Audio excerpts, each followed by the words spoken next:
दोस्तों इस वीडियो में आपको जानकारी देने वालों को आप किस प्रकार से आप अपने मोबाइल फोन से ही आप अपना पीएफ ट्रांसफर किस प्रकार से कर सकते हैं। पुराना कंपनी का पैसा करंट कंपनी नया कंपनी में आप किस प्रकार से ट्रांसफर कर सकते हैं। इसका जो प्रोसेस होता है वो मैं आपको इस वीडियो में स्टेप बाय स्टेप करके मैं आपको बताने वाला हूं। अगर आपने भी मल्टीपल कंपनी में काम किया, जैसे 2 कंपनी 3 कंपनी इससे ज्यादा कंपनी में काम किया है, तो जो भी आपका पुराना कंपनी में आपका पीएफ का पैसा होता है, पेंशन का पैसा होता है, सर्विस हिस्ट्री होता है, इंटरेस्ट का पैसा होता है, उससे आपको करंट कंपनी में आपको ट्रांसफर करना होता है, ताकि भविष्य में जब भी आप करंट कंपनी में डेट ऑफ एग्जिस्ट मेंशन करके पीएफ का पूरा पैसा निकासी करें या फिर पेंशन का पूरा पैसा निकासी करें, तो दोनों कंपनी में जो भी आपका पीएफ का पैसा होगा या फिर पेंशन का पैसा होगा एक साथ आपका निकासी हो सके, पुराना कंपनी का पैसा फंसे ना, उसके लिए आपको पीएफ ट्रांसफर करना होता है। और ईपीएफओ के रूल के हिसाब से तो आपको पीएफ ट्रांसफर करना काफी ज्यादा कंपलसरी होता है। तो चलिए किस प्रकार से अपने मोबाइल फोन से ही पीएफ ट्रांसफर कर सकते हैं, इसका जो कंप्लीट प्रोसेस होगा वो मैं आपको शुरू में स्टेप बाय स्टेप करके मैं आपको बताने वाला हूं। चलिए वीडियो शुरू करते हैं। उससे पहले आप सबसे एक निवेदन है, अगर अभी तक वीडियो को लाइक नहीं किए होंगे वीडियो को फटाफट लाइक कीजिए और चैनल पर नए होंगे चैनल को आपको सब्सक्राइब करना है।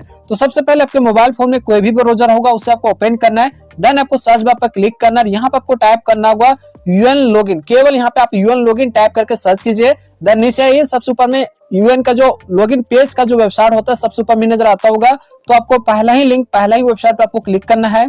उसके बाद जो भी यूनिफाइड पोर्टल का लॉगिन पेज होता है वो यहाँ पे खुलकर आ जाता है। अब यहाँ पे आपको अपना पीएफ अकाउंट में लॉगिन होना होगा, तभी आप पीएफ ट्रांसफर रिक्वेस्ट सबमिट कर सकते हैं। तो राइट साइड में देखिए यहाँ पे डिटेल फिलअप करने का ऑप्शन आ जाता है। तो यहाँ पे डिटेल में सबसे पहले जो भी आपके पास 12 डिजिट का यूएन नंबर होगा उससे आपको पहला कॉलम में फिलअप करना है, देन जो भी अपना यूएन का पासवर्ड बना करके रखे होंगे उससे आपको दूसरा कॉलम में फिलअप करना है। देन नीचे देखिए कैप्चा कोड मिल जाता है, सेम कैप्चा कोड को नीचे कैप्चा वाला सेक्शन में आपको फिलअप करना है, देन आपको साइन इन पर क्लिक करना है। उसके बाद 2 फैक्टर ऑथेंटिकेट करने वाला पेज पे आपको रिडायरेक्ट कर देगा, जहां पे आपका जो भी पीएफ अकाउंट के साथ मोबाइल नंबर लिंक होता है उस पर एक ओटीपी सेंड किया जाता है, 6 डिजिट का ओटीपी होता है वो सेंड किया जाता है। जैसे यहाँ पे देखिए नजर आता होगा OTP has been sent on registered mobile number के यहाँ पे कुछ डिजिट नजर आता होगा। तो एक बार अपना मोबाइल फोन चेक कीजिए, वहां पे ईपीएफओ की तरफ से एक एसएमएस आया होगा, एसएमएस में 6 डिजिट का ओटीपी होगा। तो जो भी आपके केस में ओटीपी आया होगा उस ओटीपी को आपको पहला कॉलम में यहाँ पे आपको फिलअप करना है। देन नीचे देखिए कैप्चा कोड मिल जाता है, सेम कैप्चा कोड को नीचे आपको फिलअप करना है। दोनों डिटेल फिलअप कर देने के बाद नीचे यहाँ पे सबमिट का ऑप्शन है, तो आपको सबमिट पर क्लिक करना है। उसके बाद फाइनली आप अपना पीएफ अकाउंट में लॉगिन हो जाता है। अब यहाँ पे आपको पीएफ ट्रांसफर करना है, उसके लिए ऊपर में कॉर्नर में देखिए 3 डॉट लाइन नजर आता होगा, इस पर आपको क्लिक करना है। देन नीचे यहाँ पे सबसे लास्ट में ऑनलाइन सर्विस का एक ऑप्शन मिलता है, इस पर आपको क्लिक करना है। देन नीचे यहाँ पर नजर आता होगा 1 member 1 EPF account transfer request, तो आपको इस पर क्लिक करना है। उसके बाद आपको पीएफ ट्रांसफर करने वाला पेज पर आपको रिडायरेक्ट कर देगा। अब नीचे आपको स्क्रॉल करते हुए आना है, जब नीचे आएगा तो ये 2 स्टेप में काम करता है। पहला स्टेप में आपको यूएन नंबर डाल करके आपको कंपनी का जो नाम होगा उससे आपको सिलेक्ट करना होगा, या फिर मेंबर आईडी डाल करके भी कंपनी का डिटेल फेच कर सकते हैं। और दूसरा स्टेप में यहाँ पे आपको आधार ओटीपी से वेरिफिकेशन करना होगा। तो पहला स्टेप की बात करता हूँ, जो भी ईपीएफओ का लेटेस्ट यहाँ पे प्रोसेस है वही मैं आपको बताने वाला हूँ। तो लेटेस्ट प्रोसेस में पहले यहाँ पे क्या आता था, जैसे अगर आप यहाँ पे मेंबर आईडी डाल करके गेट डिटेल पर क्लिक करते तो आपका मेंबर आईडी का डिटेल यहाँ पे आ जाता था, और साथ ही साथ ऊपर में सिलेक्ट करने का ऑप्शन आता था कि आप पीएफ ट्रांसफर रिक्वेस्ट किस कंपनी के पास भेजना चाहते हैं, पुराने कंपनी के पास भेजना चाहते हैं या फिर नया कंपनी के पास भेजना चाहते हैं, वो आपको वहां पे सिलेक्ट करना होता है। अगर आप वहां पे नया कंपनी सिलेक्ट करते थे तो जो भी आपका पीएफ ट्रांसफर रिक्वेस्ट था वो आपका नया कंपनी के पास जाता था। अगर आप पुराना कंपनी वहां पे सिलेक्ट करते थे तो जो भी आपका पीएफ ट्रांसफर रिक्वेस्ट था वो आपका पुराने कंपनी के पास जाता था। लेकिन वो ऑप्शन हट गया, अब डायरेक्टली आपका पीएफ ऑफिस चला जाएगा। आगे भी मैं आपको दिखाऊंगा, ठीक है। अब यहाँ पे बेसिकली 2 डिटेल में कोई एक डिटेल फिलअप कीजिए, जो भी आपका पुराने कंपनी का मेंबर आईडी है वो डाल करके गेट डिटेल पर आपको क्लिक करना है। लेकिन मैं आपको सबसे इजी और सबसे आसान तरीका मैं आपको बता देता हूँ। जो भी आपके पास 12 डिजिट नंबर है, यूएन नंबर है, ठीक है, वो यहाँ पे फिलअप कीजिए। सबसे ऊपर में देखिए आपका 12 डिजिट का यूएन नंबर नजर आता होगा, सेम नंबर को यहाँ पे फिलअप करके आपको गेट डिटेल पे आपको क्लिक करना है। गेट डिटेल पर क्लिक करने के बाद यहाँ पे देखिए एक नया ऑप्शन यहाँ पे आ चुका है एस्टमेंट, ठीक है, मतलब कंपनी का नाम यहाँ पे सिलेक्ट करना होगा, ठीक है।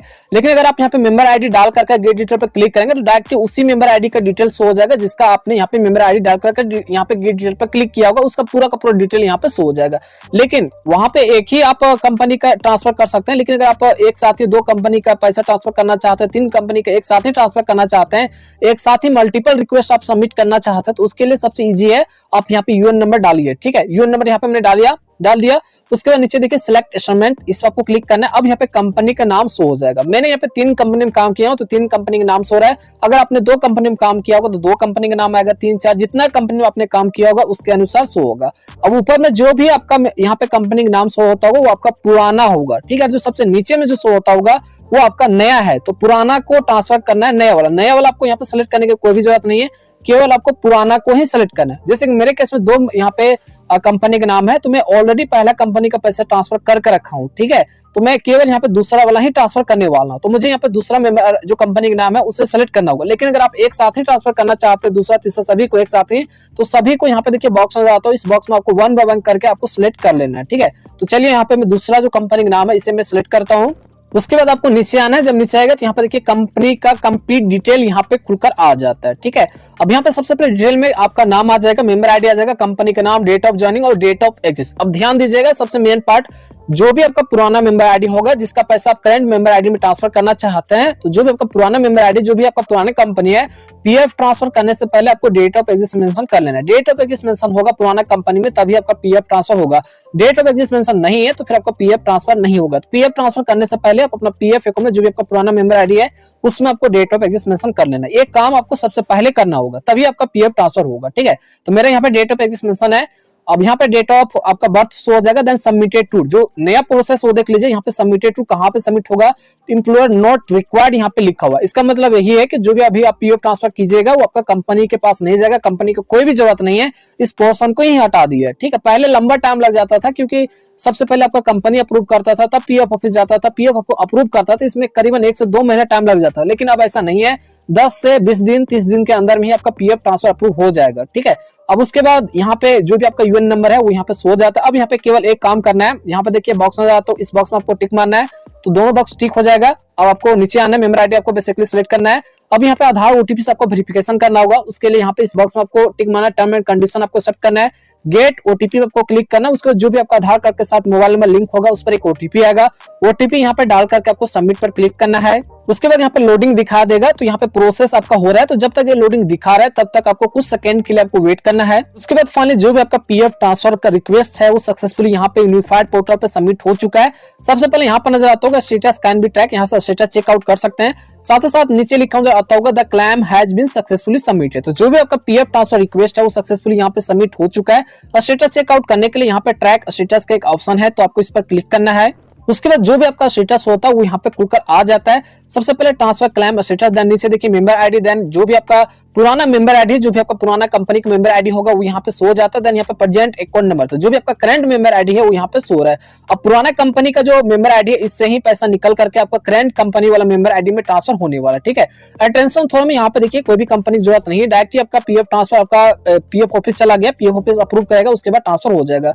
अब बेसिकली यहाँ पे एक फॉर्म 13 जनरेट होता है, इससे अगर आप डाउनलोड करना चाहते हैं, प्रिंट आउट लेना चाहते हैं, यहाँ से डाउनलोड भी कर सकते हैं, प्रिंट आउट करके रख सकते हैं, अदरवाइज कोई भी दिक्कत की बात नहीं है, ठीक है। अब आपने पीएफ ट्रांसफर रिक्वेस्ट सबमिट कर दिया, कितना दिन होगा तो इसका कोई भी फिक्स टाइम नहीं है। पहले काफी लंबा टाइम लग जाता था, लेकिन अब जो पीएफ ट्रांसफर हो रहा है काफी फास्ट हो रहा है। करीबन यहाँ पे 10 से लेकर के 20 से 25 दिन आपको वेट करना हुआ, 10 से 20 से 25 दिन आपको वेट करना ही होगा, इतना दिन में ही होगा, ठीक है। पहले नहीं होगा, हो सके पहले हो जाएगा, लेकिन यहाँ पे करीबन जो टाइम रखा गया 10 से 25 दिन 20 दिन यहाँ तक आपका टाइम लग जाएगा। जब आपका पीएफ ट्रांसफर हो जाएगा तो जो भी आपका पुराना कंपनी में आपका पीएफ का पैसा होगा, सर्विस हिस्ट्री होगा, इंटरेस्ट का पैसा होगा, वो आपका करंट कंपनी में आ जाएगा। पेंशन का पैसा आपका पुराना कंपनी के जो पासबुक होगा उसी में होगा, लेकिन इससे कोई भी घबराने की बात नहीं है। भविष्य में जब भी आप करंट कंपनी में डेट ऑफ एग्जिस्ट मेंशन करके पीएफ का पूरा पैसा निकासी करें, तो पेंशन का पूरा पैसा निकासी करें, तो दोनों कंपनी में जो भी आपका पीएफ का पैसा होगा, पेंशन का पैसा को एक साथ ही आपका निकासी हो जाएगा, ठीक है। तो आपको मैंने आपको स्टेप बाय स्टेप करके बताया हूं किस प्रकार से आप अपना पीएफ ट्रांसफर कर सकते हैं। जो लेटेस्ट प्रोसेस था वही मैं आपको इस वीडियो में बताया हूं। आशा करते हो वीडियो अच्छा लगा तो वीडियो को लाइक करना है, साथ ही साथ चैनल पर नए होंगे चैनल को आपको सब्सक्राइब करना है।